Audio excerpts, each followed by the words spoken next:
What's going on, everyone? Jim Alexander here with Real Talker at the premiere of Serengeti on Discovery Channel. We're talking to those involved in the show, those out here to check it out. So it's a big deal. I'm talking to the celebs walking the red carpet. Stay tuned for my interviews coming up next. Hey, mate. How you doing? Alexander. Nice to meet you. I know you've been through some stuff, but that's pretty cool, actually. It's not bad, man. I mean, you could be a movie villain in a lot of ways. Well, I'm just waiting for the Wolverine claws. Yes. For some reason, they won't give me the flamethrower. I think they're scared I'm going to melt myself. Do you get to pick the color? Because I think black suits you Absolutely, well. black. Well, I've got the leg as well to match, so it matches my leg, it matches my car, it matches my dog. Why would I get any At other least color? you're doing it in style. Yeah, exactly right.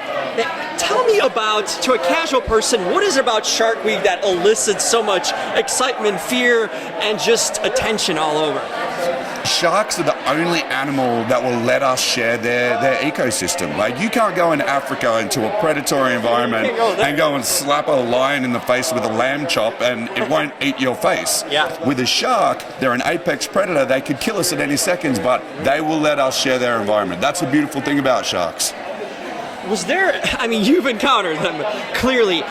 What is it about a misconception about sharks that a regular person wouldn't know about, or that you feel we should know about? Look, it's understandable that people are going to be afraid of sharks. We fear what we don't know. We know so little about sharks, and honestly, it really hurts. So no one wants to go through getting eaten alive. Trust me, I've been through it. Yes. But the fact is, they are very misperceived. The media portrays them very poorly a lot of the time, and the fact is, we can go diving with them. I hand feed bull sharks now. Well, by hand, not with a hand, which was a nice change.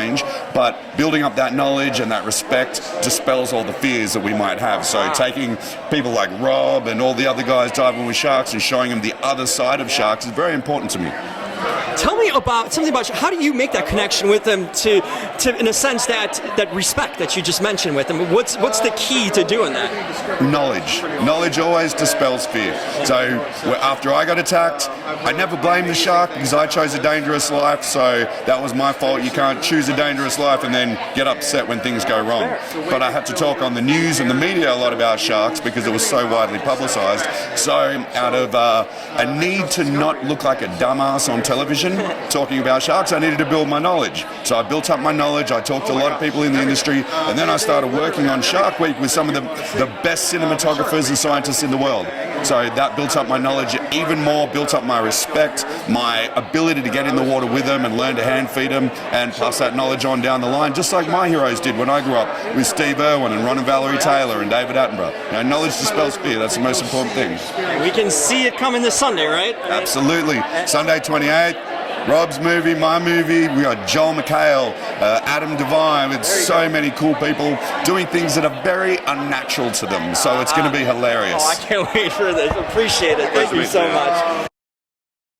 Does it feel better to be in here? It feels like a Serengeti outside, doesn't it? Absolutely, but I can't wait to see it. I'll be seeing it for the first time.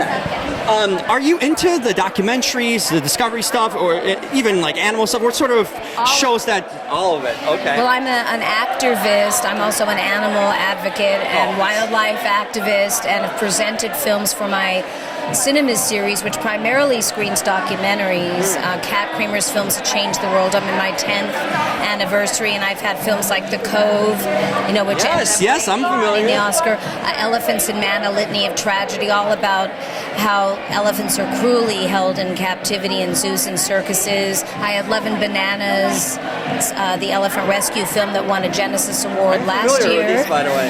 And also, I'm getting ready to present more about the oceans, and I'm just very much an advocate right now, trying to free Billy from the LA Zoo, and just appreciate whatever I'm going to see tonight, whatever we can do to get the word about protection and conservation and the freedom, is very important. I've been wondering this on my own. I'm a big animal lover and also big into supporting animal rights, but especially the elephants. You see a lot of these videos online. I constantly get my YouTube and Facebook feeds and see how badly they're treated by circuses in general. Is that an epidemic almost in the sense that's going on that we kind of are aware of but we turn a blind eye to? Well, I've been working with Lily Tomlin on the elephant. She's an ambassador for my screening series because she advocates for elephants, and we had Cher there when I presented Elephants and Man, and so getting a lot of celebrity support. We actually banned the bullhook, at least in the state of California, just a couple years ago. I mean, they were, abusing the elephants in the zoos and the circuses, and a lot of the circuses have banned the elephant entertainment, and a lot of zoos. It's not needed anyway. No, it's not needed, and so, but we still need more. We need to do more here at the LA Zoo. So that's what, it's very controversial because a lot of people believe that the elephants belong there, especially Billy needs to be out. Billy is the elephant that's suffering the most. And what sort of things don't we see, the suffering that we don't see, that, because on the surface it seems that they're fed and whatnot, and people can be, but what sort of things are they actually going through that we don't actually see or are aware of at these zoos? Yeah, you're not aware of it unless someone draws attention to it, and they've been very bad about giving the health reports back. But anytime an elephant is bobbing back and forth, that they're very, very unhappy. That's not just them being nervous or whatever. They're crying for help. And recently, the LA Zoo has been having musical nights with loud music, and so the animals can't even sleep. So I haven't actually had a chance to go, but there's been protests by all the animal rights and elephant rescue groups trying to stop them from playing like loud music at night at the zoo when they're trying to sleep. That's another thing when they're going through it. It's not the natural habitat, right? And anything we can do individually to help out or spread the word? What are some things anyone at home can do to? Anyone at home, they could just sign petitions, join Elephant Guardians of Los Angeles, Save Billy. There's so many animal rights groups that go to the zoo or just take care of animals. There's Voice for the Animals Foundation that I support. There's ways you can get involved just by social media. And if you're a filmmaker, make films about it and speak out if you have a voice and sing. I did a reimagining. My father made Bless the Beasts and Children, the first animal rights film in 1971, and I reimagined that song, and it's the anthem for Performing Animal Welfare Society, which is like the largest sanctuary up in Northern California. And that's where a lot of the elephants belong up there. It's just, a lot of money has to be raised to get them, to transport them, and make sure that they're taken care of in a proper environment. So raising money for that is key. I feel like we don't have enough sanctuaries, and it's doable. Open land, have them. They don't have to be caged in. They don't have to be in, let's say, in technically in their environment. But if they are taken away from it, then at least have them in a sanctuary kind of area where they're free to roam. And exactly right. They belong in a sanctuary, and especially Billy, because he's been suffering for over 25 years at the LA Zoo. It's so sad. A lot of zoos have been good about giving the elephants to a sanctuary, but not our zoo here.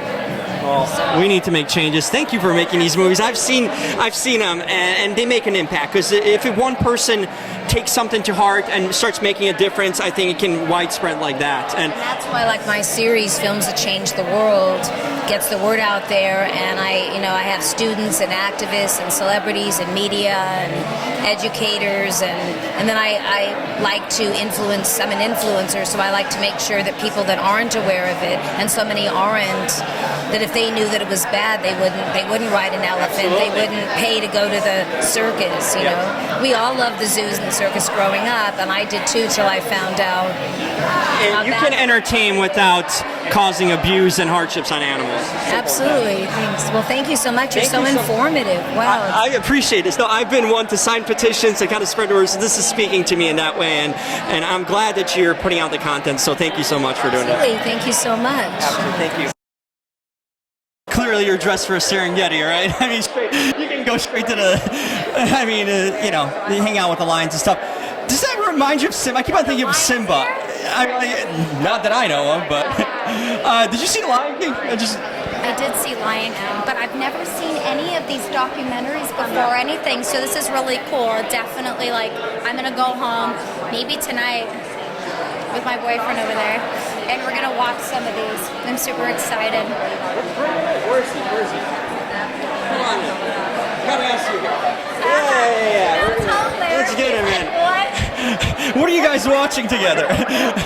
Yeah. See Lion King tonight, so That's what. Okay. she's seen it. Okay, I haven't seen it yet, so that or we're gonna see Midsummer, I think. No, we're gonna watch. We're gonna watch. We're a lot watching of this the tonight, documentaries. yeah. We're watching Serengeti tonight. Well, what kind of stuff you guys watch together? Any shows you watch together that you really like, or things you bond over?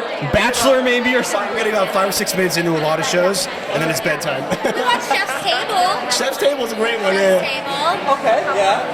What else? Pretty much it. I watch a lot of shows like by myself, but you don't watch.